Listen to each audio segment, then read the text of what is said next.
vaovao. Tsy mora ny mamola tena, tsy mora.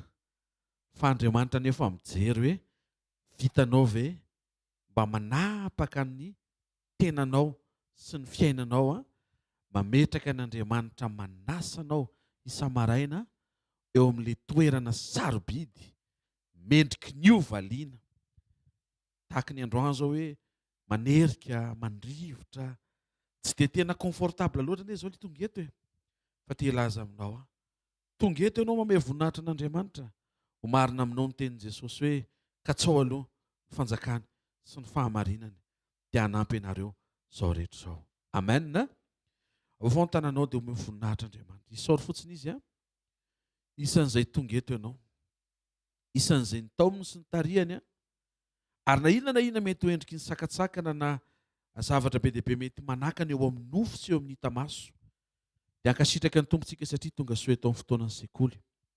Saotra ray amin'ny anaran'i Jesosy, ny amin'ny fisiany sekoly maraina toy izao anombohana ny herinandro misaotra ny amin'ny fanatrehanao hitondra fahafenoana, fahafikisana sy fahafampo. Misaotra ny amin'ny tsiraray avy izay tonga eto androany. Mankasitraka fa ianao no nitarika, ianao no mitantana ary matoa tonga eto izay tarihanao dia manana programa mipetrapetraka ianao. Ary izay programa izay dia feno fahatsarana satria ianao mihitsy ny tsara sady mpanao ny tsara. Programa tsy misy ifandraisany amin'ny herinandro ambony mety tsy nahitany ninnininy. Fa herinandro vaovao isehoanao vaovao amin'izay programa tianao isehoana amin'izao herinandro izao miaraka amin'izay mbola tsy hitanay tany aloha. Dia ankasitrahany be dia be fa mbola avy aminao ny tombonandro, ny hery, ny tanjaka, ny atonga anay anina etaeta sy farisipoany anaty ho avy eto amin'ny fanatrehanao isan'andro avy aminao zany. Raisondera tompo ary vangio indray ny fony tsiraray avy afaka handray ny teny satria ny fonay dia tany lonaka tany tsara afaka aniriny ny vo tsara dia ny teninao. Ny anaran'i Jesosy Kristy avy Nazareta. Amen. Tehaka mafintsika ho an-tompo mahazo toerana vetivety. Ohatra misy efe ve le manao mahazo tsy mahazo? Verifiana kely raha mba amin'izay. Ianao re zany? Mahazo tsy mahazo kely hafahafa.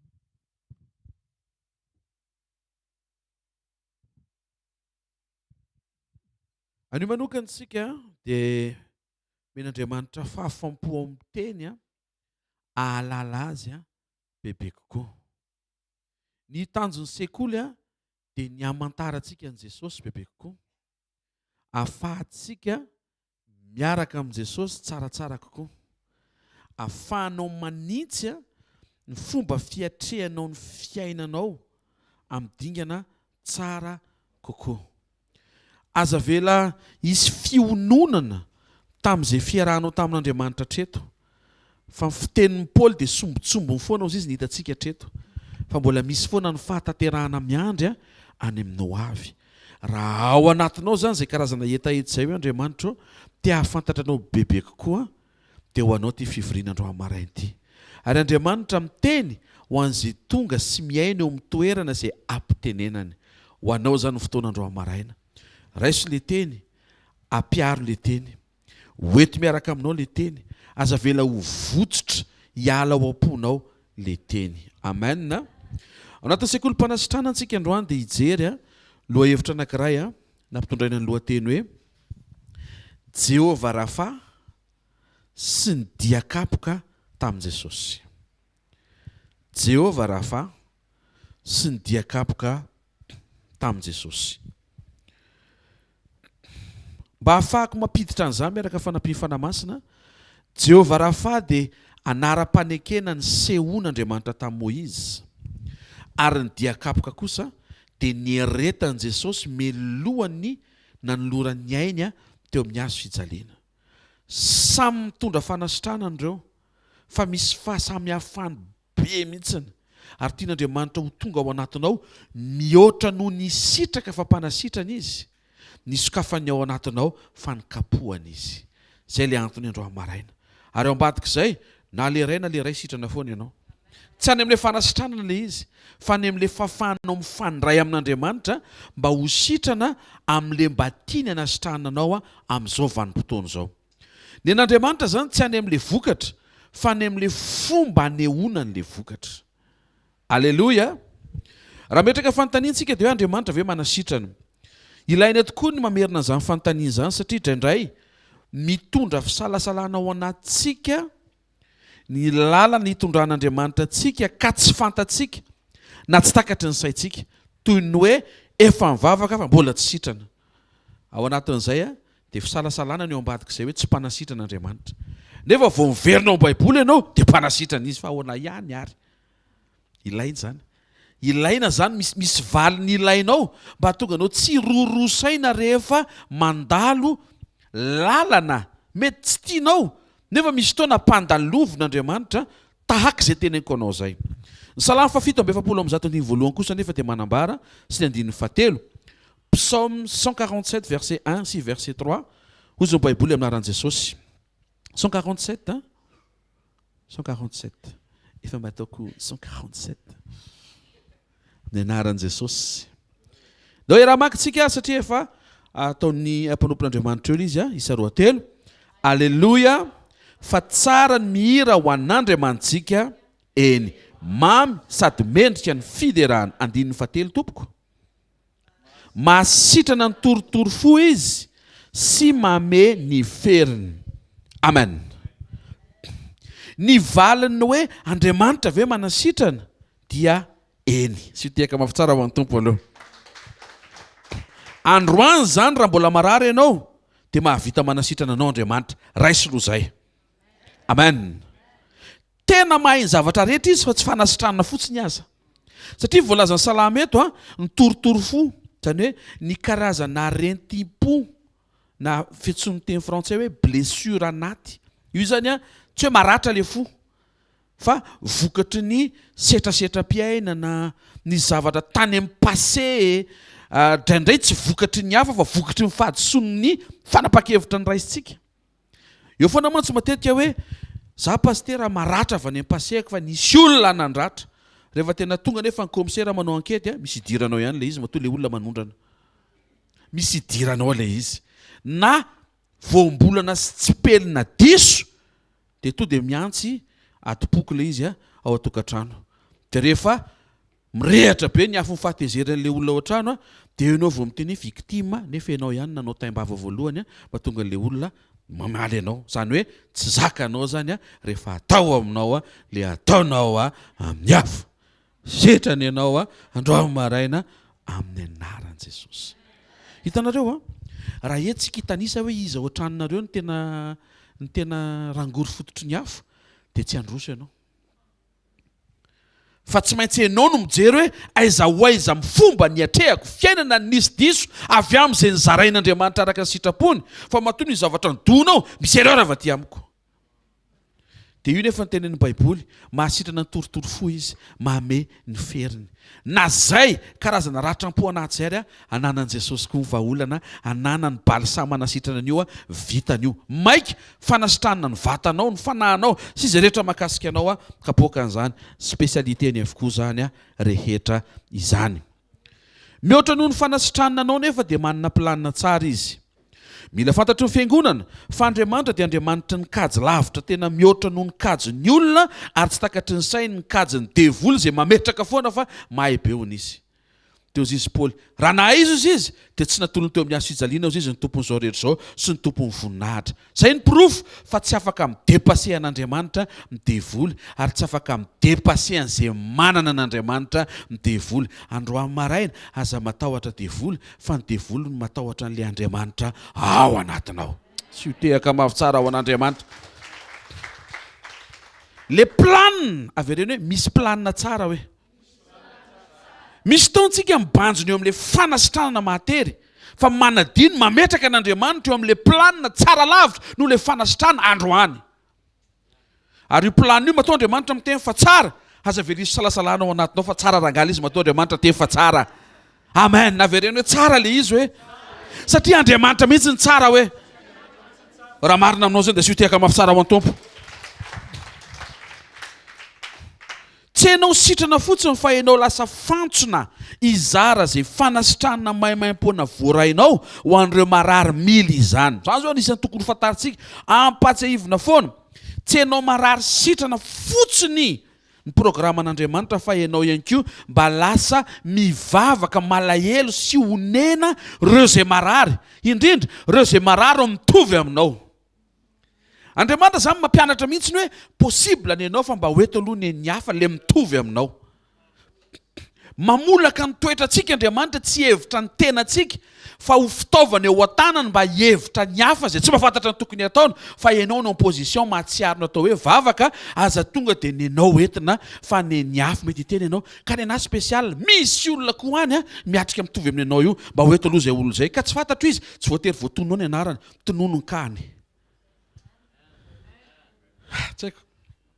Tsy voatery tonono hoe zao ny anarany précis fa tonono hoe Andriamanitra misy olona any hitrangan-javatra tsy zaka ohatra zao lalovako zao vavaka ho an'izay olona zay na mpiara-manompo eto zany na mety mfanolobodorindrina mety mpiavana any amin'izay misy an'izay olona zay tompo tena torotoro mifoky hivavaka mba havahaony an'izay olona zay. Zay nataon'Andriamanitra tamin'ny Abrahama ka tsy hoe aona izy ny tsy hanao an'izay aminao. Nandrasan'Andriamanitra tsara aloha hivavaka ho an'ilay mitovy ka aminy aloha i Abrahama vao fitsoran'Andriamanitra. Joba koa to dia nitenen'Andriamanitra hoe vavalo ho an'ny reto sakaiza diso fanambarany reto fa rehefa vitany ny zareo ataoko ny ianao. Misy olona misokatra eto androa maraina ho tonga intercesseur tsara. Ianao lasa mpivavaka ho marary. Aza miady saina hoe ho sitrana izy sa tsy ho sitrana. Ny zavatra angatan'Andriamanitra aminao dia ianao hivavaka ho azy. Fa Andriamanitra manana ny fotoana sy ny taimina anasitranana an'ilay olona. Mety androany arabasoa. Araba tsara. Mety rapitso dia raina ny tompo. Mety avakerinandro. Alleloia. Izy ane no manao an'ilay izy fa tsy ianao e. Mahay manasitrana ny aretina rehetra Andriamanitra. Ny aretina ra-panahy. Ny aretin'ny finono. Matoko ny finono miaka-midina, ohatran'ny tension miaka-midina, tsy dia tsara io, mila stable. Resaka toetra, mivoaka tsy mivoaka, mivoaka tsy mivoaka, tsy dia tsara zany, mila mivoaka foana ny toetranao, aretina daholo zany. Ny aretina ao amin'ny aina, zay le resan'ny salamo teo, ratra-potany amin'ny lasa, donadona amin'ny fiainana, mitady handoto ny saina, toy ny hoe tsy possible intsony ny kanao fa efa ela loatra. Maro amin'ireo olona niaona tamin'i Jesosy niatrika toy izany, 7 taona malemy, tonga avy any Jesosy. Ohatra ny tsisy dikana namaivana ny tompony izy dia sitrana avy anao.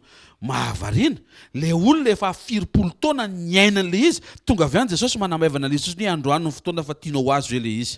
Toy izy le rangaha hoe efa ela, hozy Andriamanitra hoe shh, tianao azy hoe le izy zao, zay fotsiny aty amin'ny androantsika zao fa tsy any amin'ny lasa. Eto zao misy olona mety efa naharitra le aretina. Mety efa naharitra le fanaintainana. Mety efa tsisy finoana intsony ao anatinao ho raisina mba hahafahanao mifandray amin'Andriamanitra. Androany maraina tonga eto ny tompo tahaka miatrika ny Tomasy hoe aza isan'izay tsy mino moa hoe mba mino fa mbola possible ny kanao. Aza ankinina amin'ny hoe efa teto tamin'ny herina. Ankino amin'ny hoe eto Andriamanitra anao zay tiany izy. Raha androany le izy faly raha mbola tsy androany misy zavatra tsara lavitra tokony hafaly sy tehaka mafy tsara ho an'ny tompo moa. Misy zavatra tsara lavitra ao tokony hafaly matoa tsy omeny androany le eritreretiko fa mahatery ny aretina eo amin'ny vatana na ny vita amin'ny fanafody na ny tsy mbola nahita mpanafody na ireo aretina hatrany am-bohaka na izay heverina fa impossible sokafo kely fotsiny sainao fa ain'Andriamanitra tao izany. Question faharoa, inona ny mety ny mahatonga amin'ny fanasitranana maharitra vao tonga? Averiko, misy plan'Andriamanitra tsara lavitra ao. Zay no mahatonga antsika asain'Andriamanitra misaotra azy fotsiny. Ny réaction antsika zany dia zao fisaorana foana. Satria Paul dia niteny amin'ny Tesaloniana voalohany toko 5, 9:20 hoy izy hoe misaora amin'ny zavatra rehetra. Fa zany ny sitrapon'Andriamanitra amin'ny Kristy Jesosy ho anareo. Filaony ao anatinao ho anina fiainam-pisaorana.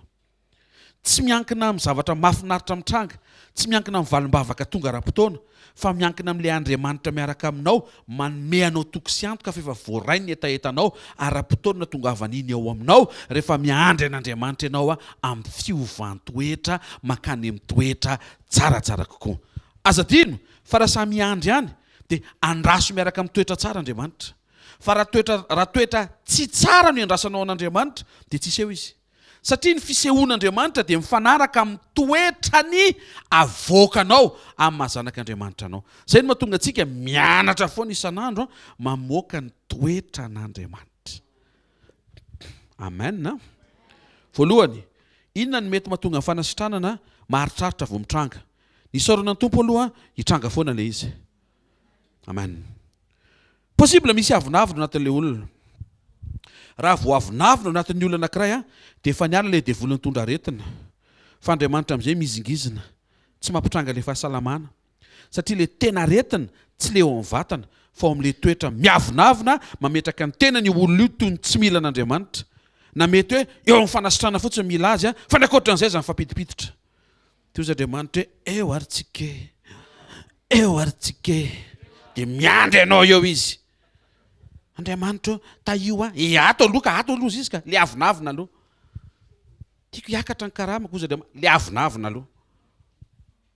Tiako hiova ny zavatra ohatr'izao ozy Andriamanitra, eto aloha. Eto amin'ity toetra tsy mampety ny fiarahantsika mianaka ity, eto aloha ny vahana, fa io ny tena aretina manjoanao ry zanako. Jakoba 4:4-5 mianaran'ny tompo. Andriamanitra dia manome fahasoavana bebe kokoa. Ka hoy izy, Andriamanitra manohatra mpiavinavina fa manome fahasoavana ho amin'ny manetry tena. Ohatrany ahoana ilay miavinavina izay mametraka ny tenany toy ny tsy mila avinavina. Izay mahatonga antsika rehefa tezitra ao an-trano dia tsy tokony hiteniteny tsy mila anareo menakavy reto koa hoe. Rehefa mivoaka ny trano avy eo miverina avy any, mila anareo indray Tsisy olona mahavita teny izany. Satria nanoaran'Andriamanitra antsika dia toy ny rantsambatana, membre anankiray ao amin'ny corps feno anankiray. Dikan'izay tsy misy membre mandehandeha irery izany, mila ny fahafenoan'ny corps izany. Dia ohatr'izay mihitsy ny ao amin'ny tokantrano, fiarahamonina, fianakaviana, haza anisan'ny olona mijoro tsy mila an'izan'izy izany. Mahay manamboatra afikasika nga ianao? Mila mpanamboatra afikasika ianao izany. Raha tsy izany laha ny adiny telo ianao mampiady vato eo. Tokony hivavahana, tokony hamakiana baiboly, tokony hanaovana zavatra dia mampirehatra afo eo foana ianao. Manetrety miankina mpanamboatra afikasika, vidio ilay afikasika, dia ampirety ny afo dia tsy lany fotoana ianao. Adalàna ny ambony. Ny atao hoe manetry tena zany dia fiekenao fa miankina amin'ny afo ianao. Indrindra miankina amin'Andriamanitra ianao. Samy hafa ny miankina sy matoky. Andriamanitra efa teo voaozina izay matoky, fa tsy fatokiana ilay izy, tsy mametraka confiance ianao fa midépendre. Tsy mametraka ny tenanao ho mahavita rery toy ny hoe zaranga tonga dia mpanompon'Andriamanitra solitaire fotsiny, tsisy an'izany. Solidaire ny misy fa tsy solitaire.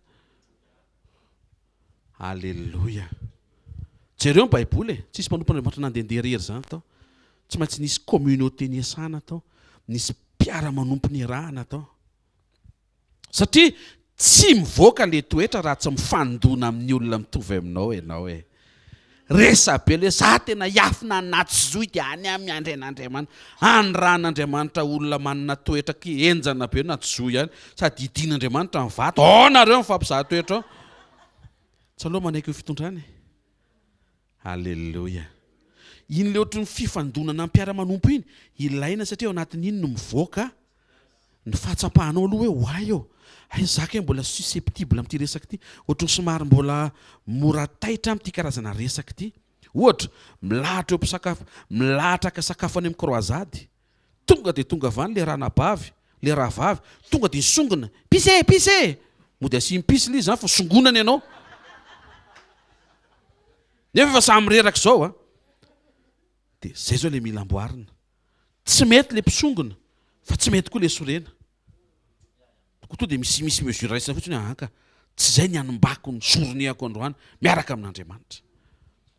Satria fantatro fa raha vao sorena eto dia Andriamanitra malahelo voalohany. Aza manao izay hampalahelo ny fanahin'Andriamanitra amin'ny alalan'ny fahavinirana, fahatezerana, tabataba. Rendretreny zany mampalahelo an'Andriamanitra. Fa aoka kosa izy alemy fanahy, ifampiantra sy ifamelaheloka. Ianao ve aloha mahafantatra hoe entinao aiza le fanasitranana tafiditra anaty le avinavina? Za rery mahalala an'izany. Andriamanitra tia fantatra ka. Na dia fantany ary. Azadia fa omniscient izy. Fantany daholo ny zavatra eritreretinao saintsainao. Programanao arivo mbola tsy eritreretinao hoe fantany sahady. Fa mahatonga azy manontany, tia no tonga saina ianao hoe mba menatra. Hoentinao aiza le fanasitranana raha omenanao andro maraina. Ny programan'i Jesosy raha mandinika tsika, rehefa nisitrano le olona dia inona teneniny? Amin'izao sisy izao. aza manota intsony zany hoe mba farito tsara ny lalam-piainanao, tsy verina amin'ny fahotana satria ny antony fiaonako aminao tsy aretina avy amin'ny fahotana fa le fahotana mitondra aretina mihitsy no aloatsaboana sy esorina tsy amatotra anao sy andavanao tsony mandrakizay. Problema anotany ny dinan Jesosy fa tsy problema naretina. Raha ny problema naretina efa vitan'i Jehovah Rapha. Ao amin'izay zay nijoroan'Andriamanitra tao amin'ny Exodosy 15 izy, zany Jehovah zay mahasitrana anao. Ny fanasitrana zany efa vita an'izay. Fa ny Jehovah mamonjy ao amin'i Jesosy vao vita ny famonjena. Andriamanitra efa any amin'ilay amin'izao sisy zao, ianao mbola tavela, sanatria mbola eo amin'ilay hoe sitrahany ho azy zao. N'Andriamanitra efa any amin'ilay ao aoriana ny fanasitranana aza entina intsony zany ho amin'ny fiainana mampalahelo an'Andriamanitra. Faharoa, misy fotoana Andriamanitra mamela ny fahoriana mandalo. Haitsika izay lesona izay satria misy toetra ao tian'Andriamanitra ho masahana. Ny fanamasahana toetra dia ao ambadiky ny fahoriana. Jereo tsara fa misy olona rehefa marary izy tena mivavaka be. Rehefa bloqué ambony fandriana izy tena intercessory kuizana tena marainaka hatramin'ny hariva fa voavotsitra eo ohatran'ny tsoavaly tapaka fe. Tsy hita hoe lasa izy sa tsy tonga mivavaka tsony dia intercession zany moa dia fa dia tsy mety raha zarintsika ohatr'izay Andriamanitra. Isika ny lasa manazatra an'Andriamanitra hoe rehefa marary vao mivavaka tsika. Dia manjary tsy maintsy maka décision Andriamanitra ampivavaka anao. Satria ny mamaky an'Andriamanitra tsy ianao miriary fotsiny fa ianao mifandray aminy. Ka rehefa jerevany Andriamanitra pibiziny enjana be mihotromihotrony ianao. Ianao mety piketrika be fa za teteny aminao zay piketrika be zay natoran'Andriamanitra ao anatinao dikan'izay tsy afaka hivatra saka be loha amin'ny tompo ianao. Izy namorona ny saka, izy namorona ny be ary izy namorona ny loha. Azy daholo zany rehetra zany. Vao mihetsika ianao dia fantatr'Andriamanitra inona indray zao zany. Mba miverena amin'ny sincérité de cœur. Fahatsoram-po. To dia meo an'Andriamanitra daholo mibaolina sy ny karatra rehetra. Tompo, zao ny situationko zao, zao ny problemako, zao nefa ny tiako atao. Hoeto anatrehan'Andriamanitra zany. Romana 5:7-8 manambara zany amin'ny anaran'i Jesosy.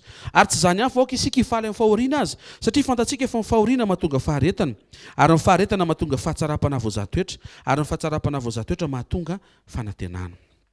Rehefa nampidirina ao anatsika ny toetran'Andriamanitra dia tian'Andriamanitra ho masaka ny toetrany amin'ny alalan'ny faneketsika hiaritra ao amin'ny fahoriana hifikitra aminy mba ho masaka ny toetrany rehefa avoakantsika.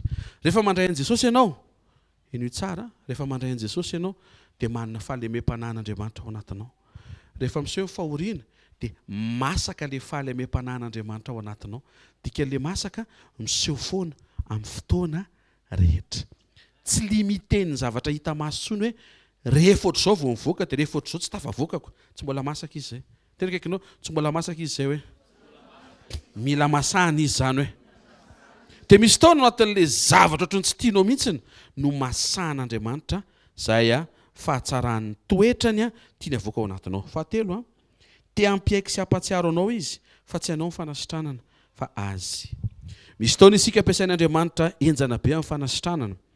Elisa zao nampiasain'Andriamanitra be tamin'ny fahagagana sy famantarana tamin'ny fanasitranana. Rangahy jeneraly be tena boka ny hoditra tena zany tena tsisy hojerena. Imehezan'ny kaporal sy ny sergent rehetra nefa mba manana grady ihany fa any amin'ilay hoditra ny vo.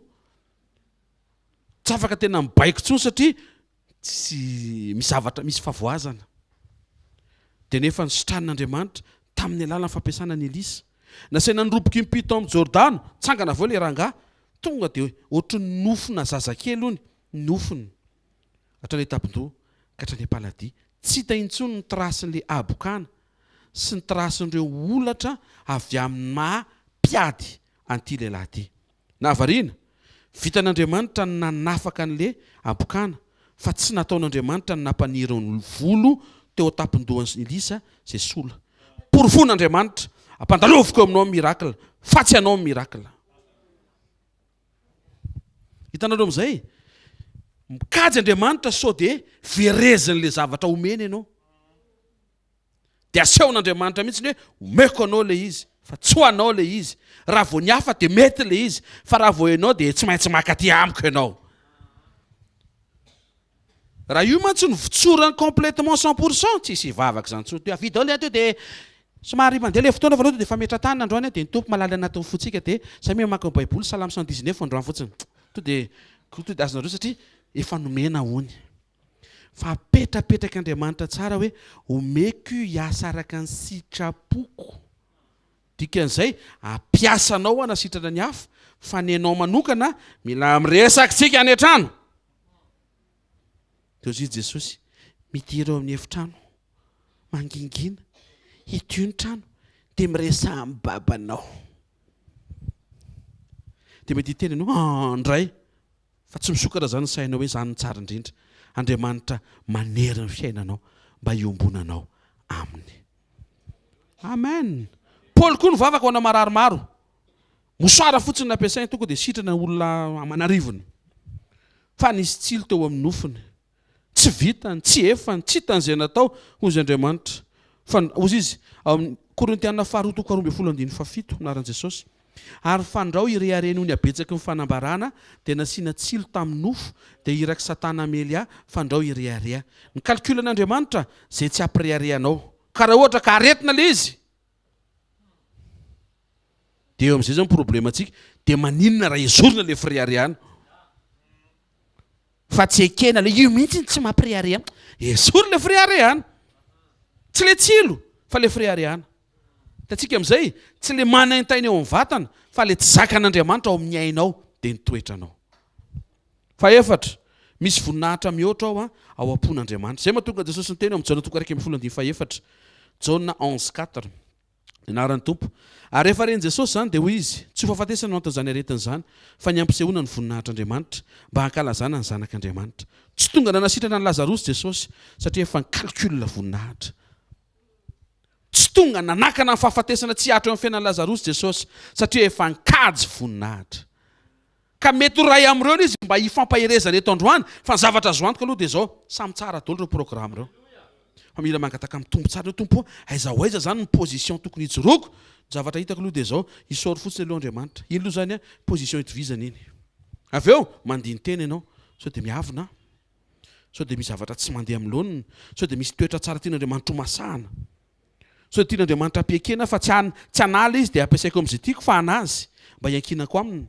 So dia misy zavatra tsara lavitra ao. Halleluja.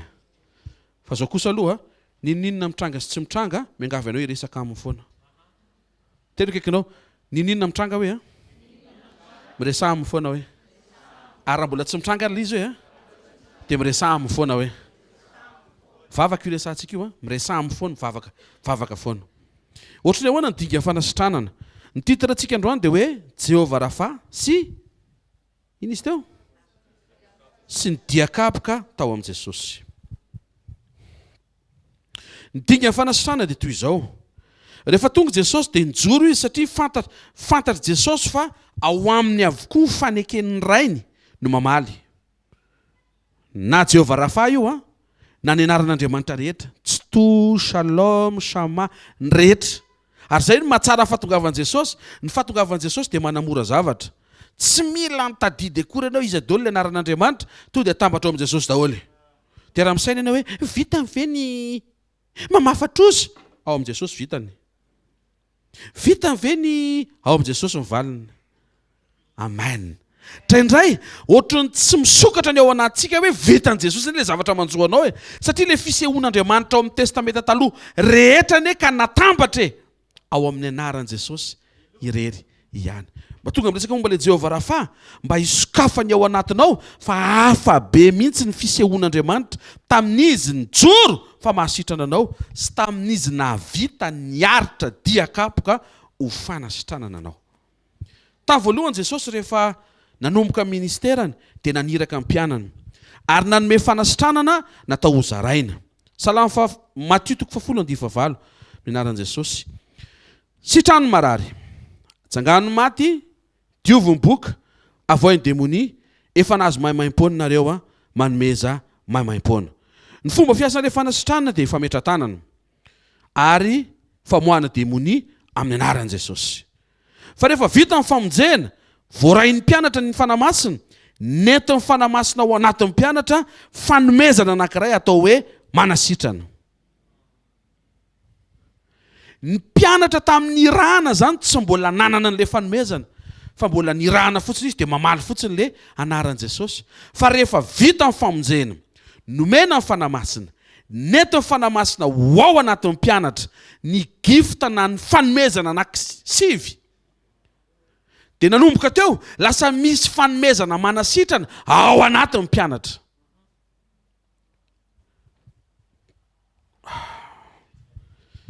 Ena dolo re zany.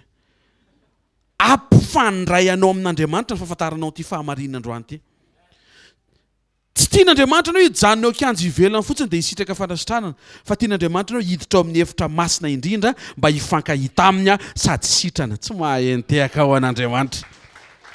Raha le fanasitranana mbola tsy tonga Jesosy dia efa possible. Fa maninona ny tonga Jesosy satria misy zavatra tsara lavitra no le fanasitranana. Famonjena. Atao inona tokoa moa sitrana koverany amin'ny ela aveo rehefa maty? Atao inona tokoa moa sitrana nefa aveo tsy makany an-danitra? Atao inona moa sitrana nefa tsy voavela ela kokoa rehefa tonga amin'ny farany? Atao inona moa sitrana raha aveo hiatrika amin'ny fitsarana eo tsisy mijoro manamarina anao, tsy misy mijoro miado anao, tsy misy mijoro misolo vava anao?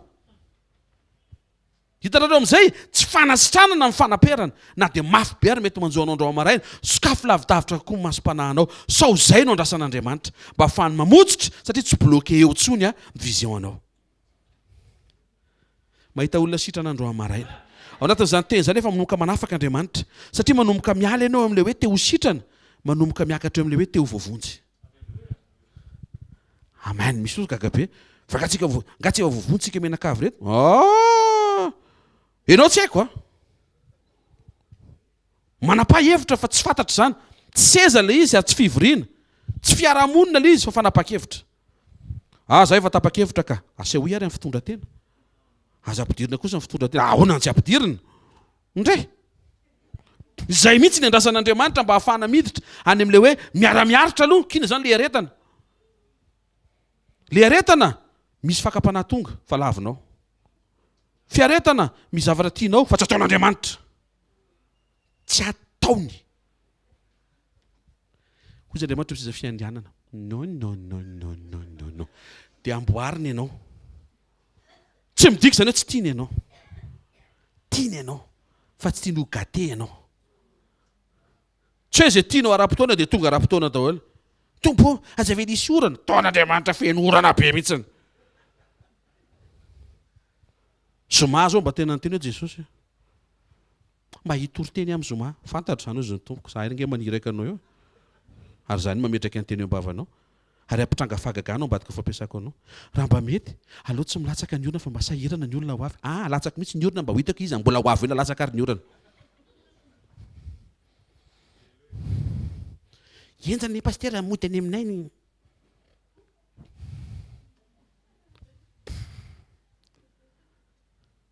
Manino ty fivoriana ty raha ajanona rehefa fahavaratra. Zay ngambany ny amahana azy. Sekoly mpaman'olona rapitso ajanona ny sekoly rehefa fahavaratra dia rentré rehefa manomboka ny aoriana fahavaratra.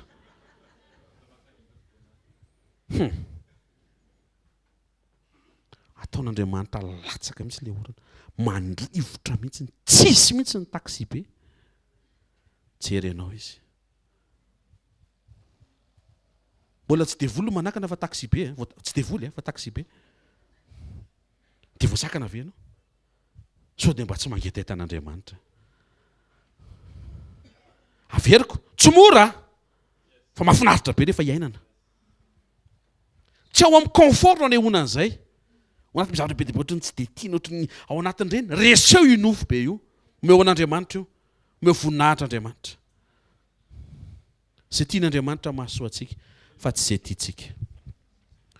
Ozizy Korintiana 8:12 fikana amin'ny 7. Ny anaran'i Jesosy. Merci rahalahy. Sy izay nameny ty. Ary izy rehetra dia samy nomena ny fampisehoana ny fanahy soa. Zany hoe talohan'ny fanahy zany mbola tsy nisy zany ny don. Azafady mifangaro ny gift sy ny don dia lasa gon sy ny gift. Mpianaro amin'ny teny vazaha tompo. Mena. Rehefa tonga ny fanahy masina vao nomena ny fanomezana manasitrana. 5 ary ny anankiray dia fanomezam-pahasoavana hoento mahasitrana izany fanahy izany ihany. Ny fototra io eo tamin'izay ilay izy, ny fototra io fanomezana manasitrana tao aoriana amin'ny famonjena io dia dian-kapoka. Le tamin'ny voalohany fametran-tanana sy fandroahana demonia amin'ny anaran'i Jesosy, vokatry le anaran'ny dadan'i Jesosy Rapha mamaly eo amin'ny anaran'i Jesosy. Ao jereo amin'izay anie tsy nila nikapohan Jesosy efa sitrana daholo marary. Matthieu 8:16 ary marary rehetra sitrana. Any amin'ny Salamy dia miteny fa vao fo maraina ary Moïse sy ny ekipany tsisy nangozozo na dia ray azy mbola tsy nikapohan Kristy. Tsy any amin'ilay vokatra fanasitranana zany na tonga an Jesosy nikapohana. Misy raison. Meko exemple anankiray faran'izay mazava angambany ianao.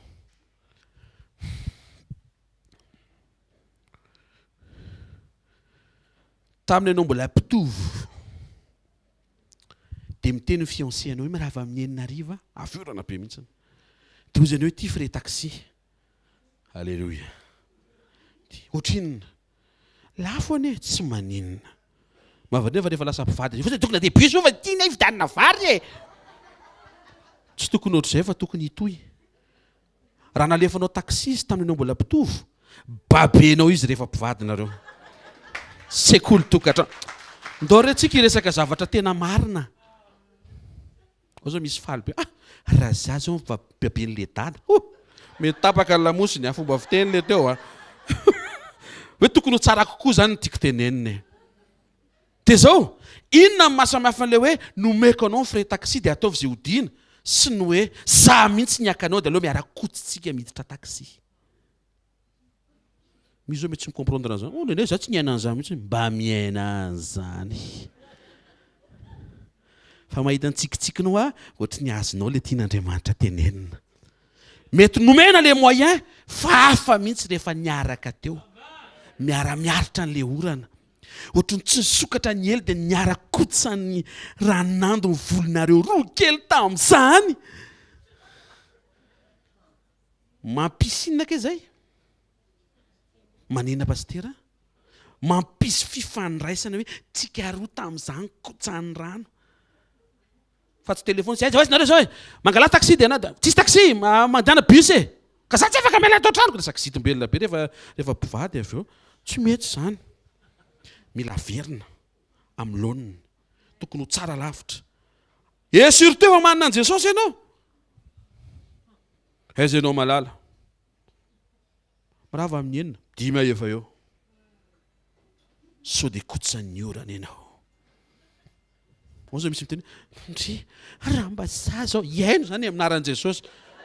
Raiso mivagagana zany. Raiso. Ataovy amainina fotsiny sakatry ny saina azy. Nenainy ao atran'ny lehilahy le ranga ohatra ve anao an'izany. Anao an'izany izy amin'ny anaran'i Jesosy. Ndao tsika mba ino zavatra be dia be reto a.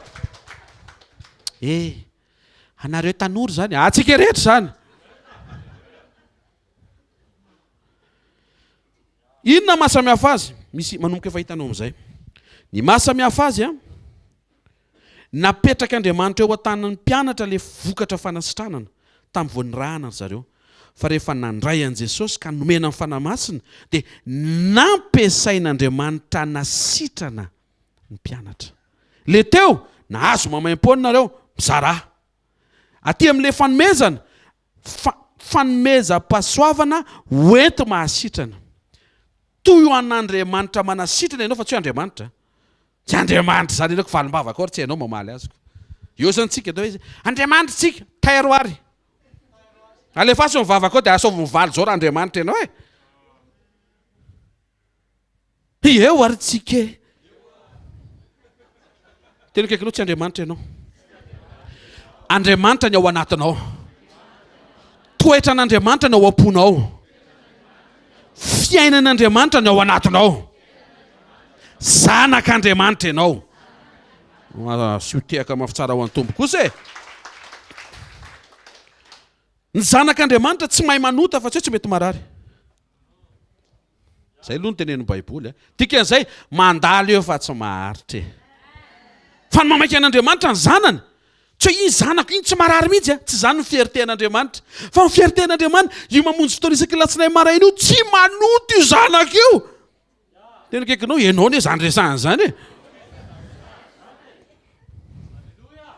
alleloia mpianatra tsy mbola nanana fanamasina dia manasitrana rehefa tonga amin'izay Jesosy sy mifamonjena ary ny fanamasina mpianatra manana ny fanamasina ozy izy ny Exode 15:26 ty amin'izay le Rafa izany Jehovah zay nasitrana anao masitrana anao amin'ny dika teny Hebreo izy dia hoe Jehovah Rapha tonga dia ataon'Andriamanitra rafalina daholo ny aretina rehetra izay mifanena aminy eo alleluia Isaia 53:5 ty amin'izay ny nanomanan'i Jesosy le tena ho ampony ho anao nefa izy dia voalefina noho ny fahadisoantsika izy voalefina noho ny fahadisoantsika izy nitorotoroana noho ny elo tsika ny fampijaliana nazahoantsika fihavanana no namelezana azy ary ny dian-kapoka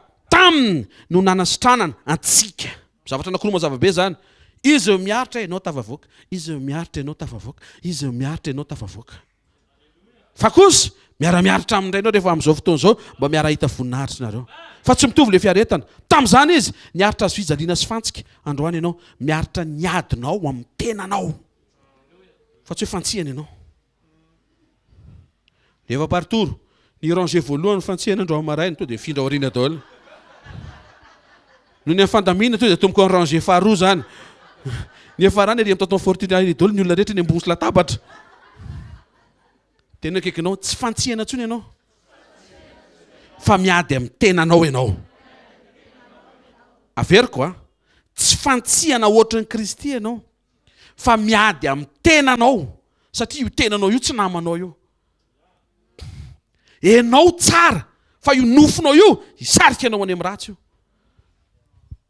fa enao ny volavolain'Andriamanitra ho tsara aza vela ho azo vahana le faratsiam-piainana hitambesara nofo mahatonga anao hiaina ara-nofo be mihitsy tian'Andriamanitra no hiaina ara-panahy Andriamanitra nijoro nanavaka ny zanak'Israely tsy ho azo ny aretina manjo ny Egiptianina zay le Rafa tonga dia sotranony fotsiny fa ty amin'le dian-kapoka matsiaro ny aretan'i Jesosy tamin'izy ny kapohana tahaka le fanoharana teo tsy hainao omena frais fotsiny dia lasa taxi izay nomeny fiancé anao prince charmant fa izy mihitsy ny avany amin'ny toeram-piasany sy ny fahasahiranany avy any aleo ny nandeha tongotra fa tsy ampy ny vola ny azakazaka mihitsy izy hanenjika anao dia nareo roa no miara-mandeha taxi ozy mety misaintsena ny rehefa tonga ny an-trano fotsiny dia izay ny zava-dehibe fa na miaraka na tsy miaraka zay amin'izay le sitranina andro amin'ny maraina ary ny mamaika an'Andriamanitra tsy hainao sitrasitranina fotsiny fa nareo mianaka miaraka sika zavatra teniko amin'ny teny frantsay dia fangaro amin'ny teny anglisy izy fa mity hafa amin'ny tompo fotsiny aloha tena hay Andriamanitra te hiaraka aminao tsy hainao sitrana ny amin'izany ohatran'ny hoe mahita an'Andriamanitra zany hoe tsy zany ane ny problème afaka omena zany afaka atao zany fa le mbo miaraka mihitsiny zao anefa tsy afaka hiaraka amin'Andriamanitra ianao raha tsy fantatrao ny aretany ho anao lasa ohatrany tsy nanao ninina lavo zao izy isa-maraina nefa efa nanao zavatra be dehibe izy tany amin'ny lasanao ho anao inona mahasamihafa an'le Jehovah Rapha sy ny dian-kapoka ny aretan'i Jesosy zay loha hevitra androany a ho an'izay niditra tamin'ny fidirana faharoa sy fahatelo fahaefatra tonga soanareo a fa ny titrantsika androany a Jehovah Rapha sy ny dian-kapoka tao amin'i Jesosy Jehovah Rapha fijoroan'Andriamanitra ra-panekena fa sitrany ny aretinao fa ny dian-kapoka tamin'i Jesosy eo amin'ny toeranao izy no niaritra fahoriana sy fanaintainana raha fantatrao zany dia zamoro be amin'ny tompo ianao tondro io maso fa navadinao tsy mahavita an'izany hoe chéri allô zamy marary fa tsy ianao allô safosafona heure du thé Satria tsy ho afaka findrany aminy koa fanentainanao. Anankiray navita an'izay ho anao. Jesosy avy any Nazareta. Aza atao tsinitsininy izay olona anankiray izay navita ny sakra ho anao. Inona ny mihoatra ny entin'le nanekeny Jesosy ho kapohana? Eo tsika androany. Inona le mihoatra noho le anara-panekena Jehovah Rapha? Efa ampy eny le Jehovah Rapha, izy ny sitrana tao amin'ny testamenta taloha, zay tonga nahazo. Misy tsy nomeny eny aloha. Fa misy dika matoa tsy nomeny. Misy mpanjaka misy taona maniraka hoe eto hvkl-mission ho sitrana ihany tsy sitrana e. Dia miteny Andriamanitra, teneno izy, sitrana izy, fa ho faty. Ditanao amin'izany fa haika zany ny valereo amin'Andriamanitra, tsy sitrana ianao fa ianao velona. Misy mpanjaka indray avy any, anaovan'Andriamanitra an'ity karazana miracle ty mihitsy, anasitrana anao. Zahay fa tsy minao an'izany, tsy nahoporofoko aminao fa ho ataoko izany. Inona tianao? Arotsiko sa ihemotro ny fotoana. Andriamanitra mihitsy io zany hoe te hampino anao. Le mampandroso fotoana ohatry mora hafa, le mampihemotra mihitsy ny tena sarotra. Aleo ahemotro ary hoe. Amin'ny 10 maraina, amin'ny 9 tampotampoka teo dia manao an'izao le masoandro. Amin'ny 10 maraina. Fantareo mifaly anatin'izany, patron. Satria verina matainy tsy sersip zany jereo lera. Noho ny amina mpanjaka anankiray. Tian'Andriamanitra mpanekena. Fa tiako ianao Rezekia. Ary za tonga nasitrana anao amin'io aretina tsy hainao azavaina sy tsy vitanao io. Na hemotr'Andriamanitra fotsiny fotoana ohatry milalo montre. Dia nisitrany amin'izay Ezekia. Satria nanaiky Ezekia hoe Andriamanitra izy. Halleluja. Maria nafanamaly foana io anarana Rafa io tao amin'i Jesosy. Melohan'ny kapohana azy dia efa sitrana daholo marary izay nanantony. Reo fanasitrana rehetra izay répertorié anaty filazantsara aza dia te hilaza aminao fa noho ny anarana Rafa daholo ny ankabeazany. Satria tao aorian'ny résurrection vao namaly le fanasitrana araka le dian-kapoka. Ao ve? Izany hoe reo vakitsika hoe Bartimeo izy daholo. Zorzetiny tsy hidra 12 taona izy koa. Bertine, ny voantazo, raha fozabavan'i Petera. Ataoko ohatr'izay dia azonao ilay izy. Azonao angambany e. Reo olona be dia be reo. Anarana Rafa dia sitrana daholo. Fa nisy moment anankiray Jesosy niteny. Aleo kapohana amin'izay a. Ho fanasitranana zareo. Izany hoe le fanasitrana eo ihany. Fa le fomba hatongavana any mihitsy ny nataon'i Jesosy lalina kokoa ara-pifandraisana. Tsy hoe mpanasitrana anao fotsiny izy. Fa ny solony toeranao mihitsy izy. Samy hafa izay.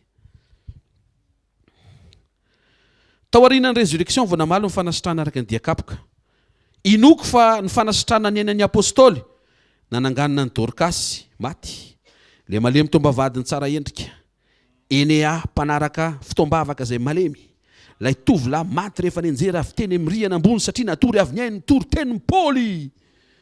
Mampatory ny toriteny. Ary mampienjera ny torimaso. Ary mahafaty ny fienjerana. Mihaino ve tsika? Fa natsangan'Andriamanitra. Inoko fa ireo karazana fanasitrana ireo dia misy ifandraisany amin'ny dian-kapoka izay niaretan'i Jesosy. Ireo sitrana rehetra tamin'ny mosara amin'ny Paoly. Nialoko Petera. Ny diloilon'io olona ao amin'ny fiangonana. Ny sitraka daholo. Mampatsiaro Andriamanitra fa Rafa tsy namonjy. Satria dikan'ny Rafa, Jehovah manasitrana. Fa Jesosy no namonjy. Satria dikan'i Jesosy, Jesosy. Andriamanitra, Jehovah no mamonjy. Taty aoriana vao nisy ny Jesosy mamonjy.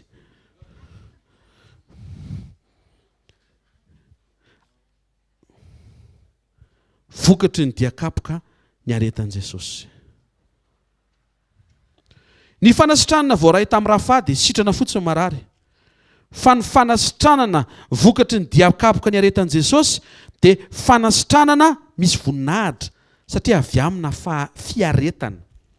Aza dino Romanina 8:17 manambara fa raha miara-miaritra aminy isika dia miara manamboninahitra aminy koa.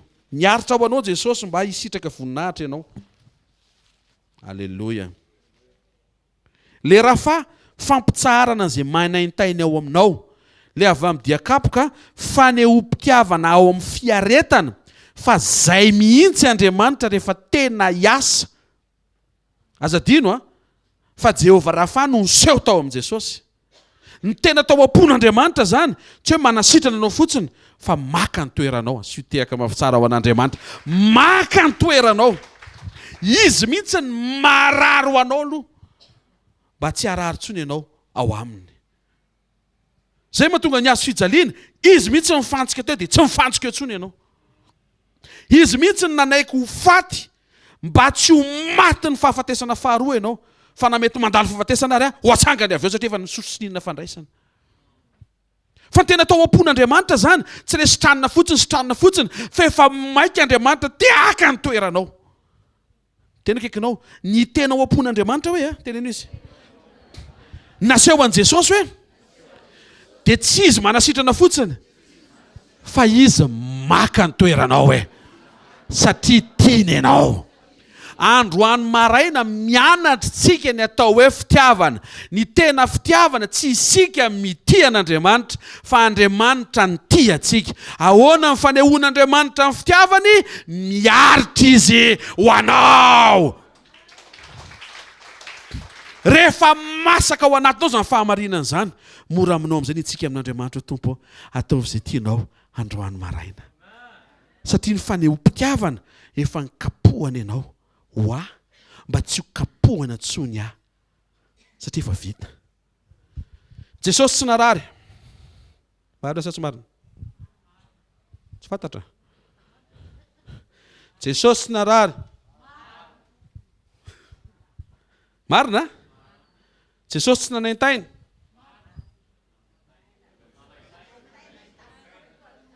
Izy tsy nanentaina, vatany salama tsara en forme izy ko. Ina koa nanentainany eo? Fa rehefa nikapohana izy, nanentaina sa tsy nanentaina? Nanentaina. Narary sa tsy narary? Ianao ary tsongona efa mandre. Ny anazy tsy tsongo fa dian-kapoka. Araka ny filazan'ny olona mpikaroka ilay dian-kapoka, ohatra ny paty dorsa ireny. Izany hoe maranitra ny ohatran'ilay fiakrosena mortadelle ireny. Nakefatra na 5 dia chaîne dia tsy karavasy. Atsatoka eo dia roitina. Totokena. Niaritra mafy Jesosy reto. Dao tsika mba hiverina amin'izany fa tsy sitrana ny aretany aloha. Mafy ny aretany vao io ianao io. Zay no ampatsivin'Andriamanitra androany. Atao inona zany? Misy antony zany. Fanehoam-pitiavana avy amin'ny fiaretana. Teny Andriamanitra, ny zavatra nataoko anao io nefa enjana be. Hatria tiako ianao. Tsy miteny hoe aoko ianao mba ho kapohako ianao no ny amiko, tsy zay. Ny fijoroana fotsiny tiako hita fa tsy ianao kapohana. Tonga Jesosy haka ny toeranao. Tonga Jesosy hijaly eo amin'ny toeranao mba tsy hijaly ianao. Ahoana pasitera fa tsy te hijaly tsony mandray décision tsara ianao manaraka an' Jesosy sy miova-toetra. Fiovantoetra ny garantie omeko anao fa tsy hijaly tsony ianao sady tsy hampijaly manodidina anao ary tsy hijaly tsony manodidina anao. Nanaiky handalo dian-kapoka Jesosy eo amin'ny toeranao. Deutéronome 25:2-3 minaran'i Jesosy. Ary raha tokony ho kapohana ny meloka dia aoka ho ampandriny tsara izy ka ho kapohana eo anatrehany ary atao araka ny elo ny isan'ny kapoka atao aminy.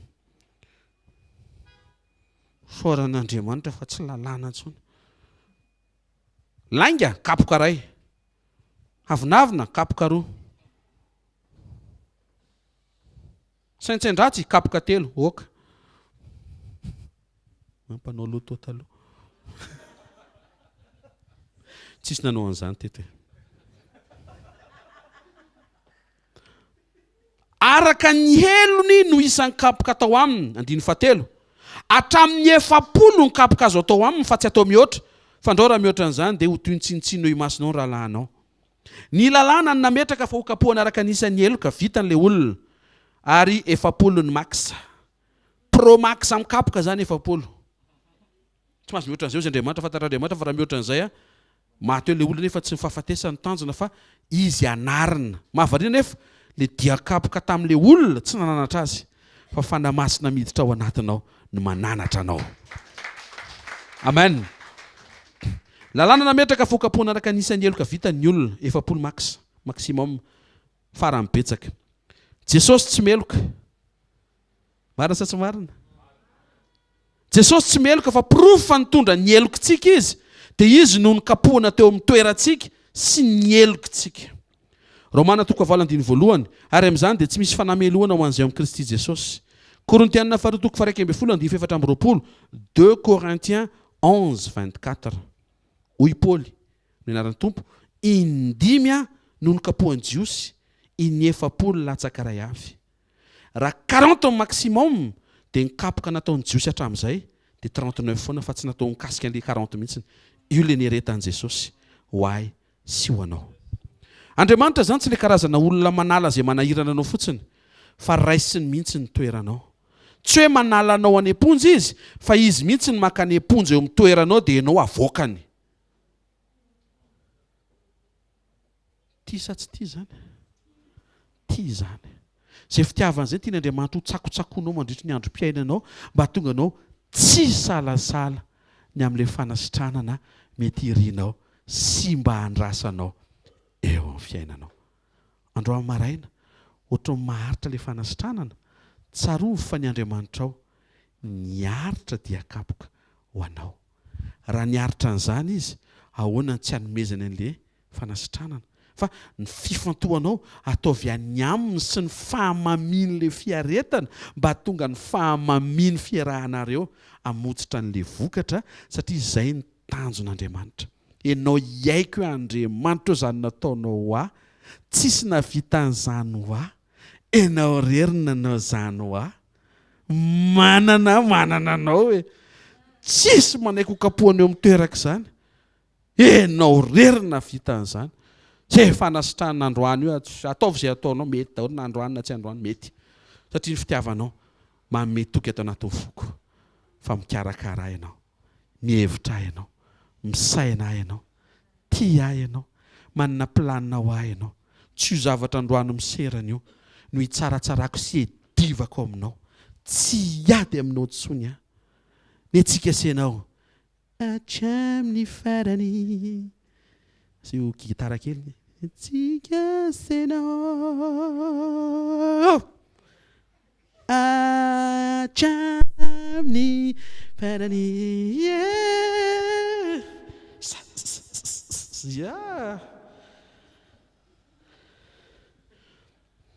wow.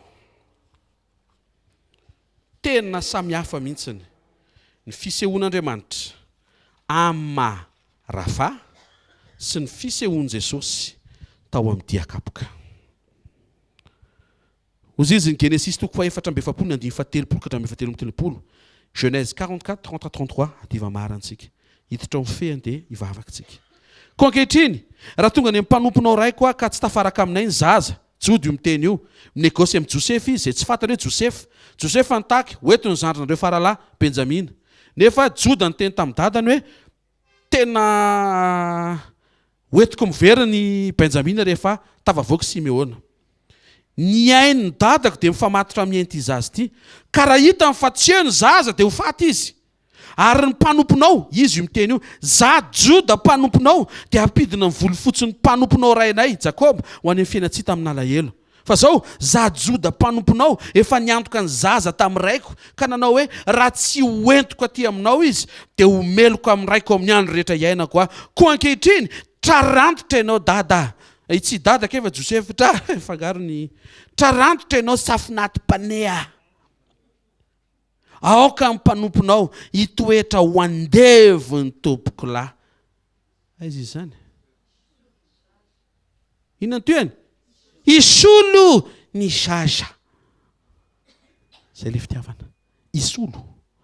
Fa tsy hoe tonga eto amoaka azy. Fa tonga eto isolo azy. Dikan'izay avoa izy za ampidirina. Zay le toetra an'i Jesosy. Hitanareo zay mahatonga an'i Jesosy mipotra avy amin'ny taranaky Joda. Ahoana tsy hipotrany avy amin'izany taranaky izany? Toetra volamena amin'ny laibe zany. Tsisy niteny an'izany ny rahalahy rehetra. Ozy rahalahy rehetra aloha rehefa samy voe dia samy voka izy akoa nananina tsy hodareriny tonga say. Non, raha zao no miverina antsika ka tsy manaraka antsika tsy Benjamina dia maty eo dada. Dia izany nanaovana azy tamin'ny Josefa efa tsy zaka. Tsisy nahita torona ireo rahalahy andreo nandritra n'ilay fe-potoanany zanatoetran'i Josefa tany Egypte. Tsisy nahita torona ray ary. Amin'ny 12 alina vao matory, amin'ny 2 dia foaziny eritreritra. To dia mahita ny tarehan'i Josefa mitomany. Isan'andro sy isan'alina. Fo maraina ny rahalahy bongo maso be sady tsy mahazo aina. Ina reny ataova dia nadrany tsy mety izy ity. Vao mijereny Jakoba dia Jakoba tsy te hiresaka. Nandritra 4 taona tsy niresaka tamin'izareo Jakoba. Tozy izy Joda tena aloha tsisy an'izay tsony a. Dika an'izay, aleo ty zazy ty hody any amin'ny dadany. Fa aleo za isolo azy. Mampitsangana an'Andriamanitra zany toetra zany. Satria toetra an' Jesosy zany. Zay le tian'Andriamanitra hipasy ao anatinao. Nisolo anao izy. Tena kaikinao, nisolo anao izy hoe. Fehany. Ny anaran'i Jesosy manasitrana foana. Na impiry miverina marary azy ianao. Sy teka mafitsara ny tompony fa mahafinaritra be zay conclusion zay. Manasitrana foana io na impiry ianao miverina azy. Tena verina ndray tsy olona zany sitranandray anao androany. Dia ho ny amin'ny heriny, sitranandray amin'ny heriny. Tsy any le olana. Fa ny dian-kapoka ny aretan'i Jesosy kosa mampatsiaro anao fa efa naka ny toeranao marary izy. Nanaintaina teo amin'ny toeranao Andriamanitra. Dia tokony hisokatra ny any anatinao fa tsy tokony harary intsony ianao satria efa nentin'i Jesosy zany noho ny fitiavana ianao. Tsy finoana tsotsotra izy hoe za tsy marary, za tsy marary, za tsy marary. Zanak'Andriamanitra matanjaka be lohany efa tsy raha tsy marary. Tsy izay. Fa noho ny fiaretan'i Jesosy avy amin'ny fitiavana dia misokatra ny ao anatinao hoe hoay tokony hiaina zavatra tsara zany satria niaritra an'ity Jesosy. Dia zay lien zay mampifandrainareo mianak'izay mampety ny fiombonanao na ny communionanao amin'Andriamanitra. Aza dimy fa mpivady miatrikady no tena mifankatia avy eo. Fa tsy hoe mandeha ilay mpivady tsy hoe zareo io tsara miatrikady fa tsy hoe miady. Listen. Tsy hoe listen dery zareo. Listen anglais zany. Ny mpivady miatrikady dia hafa mihitsy fifamatora-pifankatiavan'zareo satria niara-niaritra dia niara-nanamboninahitra. Fa mpivady miady mijanona reo avy eo dia resahako vetivety. Zavatra tsy mety zany. Halleloja. Miara-miaritra aminao Jesosy. Tiany koa ianao mba hiara-hiaritra aminy. Izy tsy narary fa noho ny helokontsika dia isika ny tokony kapohana fa lasa Jesosy nanaiko kapohana teo amin'ny toerantsika. Tsy meloka izy, tsy mba narary izy fa lasa narary izy no dian-kapoka. Mafy anie zany dian-kapoka misy maranitra be ohatry ny totokena zany. Andriamanitra tsy te hanala fotsiny fahoriana aretina sy ny fanentaina eo amin'ny fiainanao fa izy mihitsy ny te haka ny toeranao, hiaretana eo amin'ny toeranao ny fanentaina sy ny fampahoriana. Raha ny anaran'i Jesosy fotsiny dia tsy miara-miaritra aminy ianao amin'ilay dian-kapoka. Ao fa raha fantatrao ny fiaretan'i Jesosy dia hanova ny fijerinao mahakasika amin'ny fanasitranana azonao zany. Ilainao fantarina ny sandan'ilay zavatra omen'Andriamanitra anao mamaim-poana. Zao ny vavaka tokony ataonao amin'izay. Jesosy niaritra ho ahy ianao. Mafy le kapoka mba ho sitrana. Manomboka androany maraina tsy avelako hiaritra intsony ianao amin'ny fahadalàna tsy voafehako. Le teo efa mafy. Tanao amin'izay miova ny fomba fiatrenao fiainana satria ny zavatra nampafantarina anao ny heretan'ilay Andriamanitra tianao. Le fitiavana zany tsy hoe tianao Jesosy fa fantatrao ny fisehoan'ilay fitiavana niaritra ho anao izy. Raha tsy tianao izy hiaritra intsony tandremo fijoroanao manomboka androany maraina dia tsy hiaritra intsony izy satria mba efa niaritra indray mandeha kosa izy ho anao. Asitehaka mafy tsara ho an'ny tompo hoe efa nanaintaina ianao ho ahy. Tsy avelako hanaintaina intsony ianao amin'izay ataoko sy ny toetrako. Sitrana ianao amin'ny anaran'i Jesosy.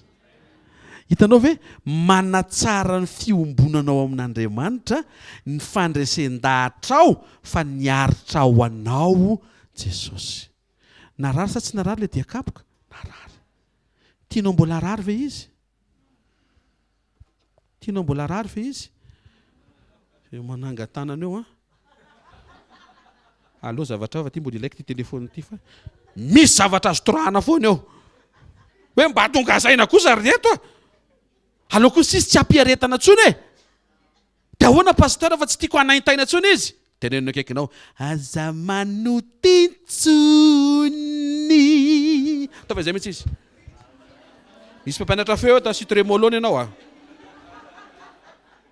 Tenenino akaikinao mafy be ny aretany hoe. Aza vela ho mafy be tsony androany hoe. Omeo azy zay tiany hoe. Tandremo ny isan'andronao hoe. Aza sasa manota hoe. Manaintaina izy hoe raha vao sasa manota ianao. Ne fizy efa nanaintaina ho anao. Aza vela naintaina tsony izy mo hoe. Asian'izay aza vela naintaina tsony mo izy hoe. Asiteka mafy tsara ho an' Jesosy irery ihany. Anasanao hitsanganary ataontsika hisaotra ny tompo. Avao fontananao dia tenenao Andriamanitra tompo endreza ny fitiavanao. Tsy zahay sitrana fotsiny fa ianao misolo ny toeranay. Manaintaina eo amin'ny toeranay. Aoka hisokatra ny fahatsapany rehetra androany maraina. Mahatsapy izay ny hamafy ny aretanao anay. Ary tsy tiana intsony isendrim-piaretana avy amin'ny fahadisoanay. Fahasasainay manota. Fanaovanay adaladala amin'ny fitondran-tena sy fiainana. Andro maraina dia fantatray. Tsy any amin'ny fanasitranana. Satria na ny anaranao fotsiny aza Jesosy dia efa misy fanasitrana hitranga eto. Fa alenao niaritra dian-kapoka mba ho tonga saina izay menakavy kely reto. Fa tonga ianao tsy karakara fotsiny. Fa hisolo toerana anay. Endreza ny fitiavanao. Aoka tsy ala eo amin'ny masonay izy amin'ny fiaretanao izany. Atonga nay andray fanapa-kevitra hitandrina tsy toy ny tany aloha fa toy ny fomba fijery sy fomba fiatrehana vaovao. Satria tsy te hahitanao manaintaina intsony izay. Aoka ianao hankasitraka ny zanako tsiraray avy. Aoka izay hahitan'ny fifalianao indray rehefa makivaky ny journée izay. Saotra melondra any amin'ny famindram-ponao. Raha hiatrika ny terinandro ity izay tena tsy vitanay irery izany Jesosy. Miaraka aminao io vao mety. Ary miaraka aminao io vao lavorary. Misy marary tonga eto Jesosy satria izany no antony mety natongavana eto satria reny ilay appel avy aminao fa Sekoly Fanasitranana. Aoka mba ho sitrana izy. Matsiaro ny aretanao izay fa mafy be ilay 39 meurtrissure dian-kapoka 7/30. Misy anjara fanasitrana ho an'ny rehetra izay tonga eto. Ho an'izay rehetra manana fikasana tsara ao anatin'ny fony tompo. Androso amin'ny etaeta-piovana mba ho tena olom-baovao, miaina fiainam-baovao miaraka aminao. Manonona fanasitranana eo amin'izay rehetra mahakasika anao. Na izay voatony ny vava, na izay ao anatin'ny fonao ka tianao ho ataon'Andriamanitra. Sitrana amin'io rofonao io. Sitrana amin'io fanaintainana io. Sitrana amin'io fampahoriana eo amin'ny anaran'i Jesosy. Saintsainy izay niaretan'i Jesosy dia miombona fahamamiam-pifaliana fotsiny. Fa razana aza niaretany. Inona ny manjoanao androany ka tsy ho karakarainy. Aza isan'izay tsy mino fa efa miasa Andriamanitra. Amin'ny anaran'i Jesosy. Tononoko sy tsofoko rano ianao, mety io fiainanao io. Fanaraka amin'ny sitrapon'Andriamanitra. Me mandroso ianao amin'ny fahataterahan'ny toetra n'Andriamanitra. Mety io fiainatokantranonao io. Tsofina rano mety io asa mandrarahanao io. Mety ny fianarany ankizy amin'ny anaran'i Jesosy. Ny fianarany izay mbola mianatra tonga eto ihany koa manana anjara fahasoavana avy amin'ny tompo ho anao. Zao fivoriana izao raisany amin'ny anaran'i Jesosy. Izay rehetra ho atao amin'ny terinandro ity dia tsofina rano eo ambanin'ny fahasoavan'Andriamanitra feno. Ombanao indray izy rea. Miainga vaovao ianao androany maraina. Vaovao ny famindrapo, vaovao ny fahatsarana sy ny fiantrana. Anaraka anao ny fahasoavana sy ny famindrapo. Ho tretrika ny fifaliana ianao, hisaotra azy mandrakariva ianao. Tsara ty herinandro ty amin'ny anaran'i Jesosy. Alleluia.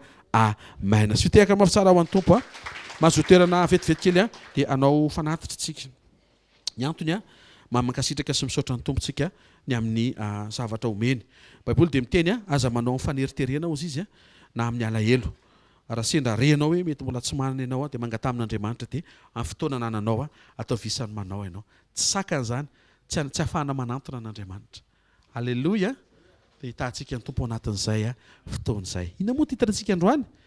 Jehovah Rapha sy ny dian-kapoka tao amin'i Jesosy. Le tao amin'i Jesosy nisy fiaretana, nisy fanehoam-pitiavana lalindalina kokoa. Tsy enao ny esorom-pahoriana fa Andriamanitra ny solo ny toeranao. Halleloia, satria tiany ianao. Amen. Dia hitantsika ny tompo anatin'izay amin'ny anaran'i Jesosy Kristy avy Nazareta. Rapitso sekoly mpamahana olana, laribia sekoly mpitahiana tokantrano tamin'ny laribia teo. Dia raiso ny anjara, misy anjara soa, anjara tsara foana ho anao. Tsy homentsiny izay tsy tonga, fa atao visany mbola mangetahita foana kosa nefa ianao teo eo amin'ny fanatrehan'Andriamanitra. Manasa anao hitsangana dia raisiny tsotrano. Izay tononona amin'ny anaran'i Jesosy. Marina anao ny tenin'ny Tompo indro izao manao mandrakariva. Mba-tonga ny fahataperan'izao tontolo izao. Ho asoen'Andriamanitra ny fombany, satria renao sy tsapanao ny famaminy ny fitiavan'Andriamanitra anao. Mety eo amin'ny anaran'i Jesosy. Amen. Zareo fahasoavana ary fahasoavan'Andriamanitra ny matoy izao ary ny fahasoavan'Andriamanitra ny matoy izao anareo. Amen. Amen. Teny Jesosy daholo.